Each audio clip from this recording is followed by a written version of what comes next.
ৰাষ্ট্ৰীয় সংগীত বন্দে মাতৰম সৃষ্টিৰ 150 বছৰ 150 বৰ্ষপূৰ্তি উপলক্ষে চৰকাৰৰ বিশেষ অনুষ্ঠান জনতা ভৱনত বিষয়া কৰ্মচাৰীয়ে পৰিৱেশন কৰিছে ৰাষ্ট্ৰীয় সংগীত বিভিন্ন শিক্ষানুষ্ঠানৰ শিক্ষাৰ্থীয়ে গাইছে ৰাষ্ট্ৰীয় সংগীত অনুষ্ঠানত উপস্থিত আছে মুখ্যমন্ত্ৰী হিমন্ত বিশ্ব শৰ্মা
আমি পৰিবেশন কৰা বন্দে মাতৰম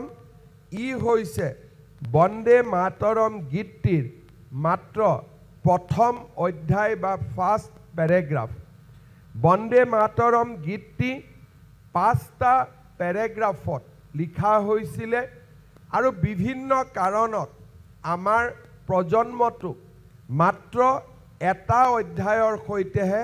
চিনাকি কৰাই দিয়া হয় সেয়েহে আমাৰ বাবে বন্দে মাতৰমৰ আন 4টা অধ্যায় বহুজনৰ বাবে এতিয়াও অচিনাকি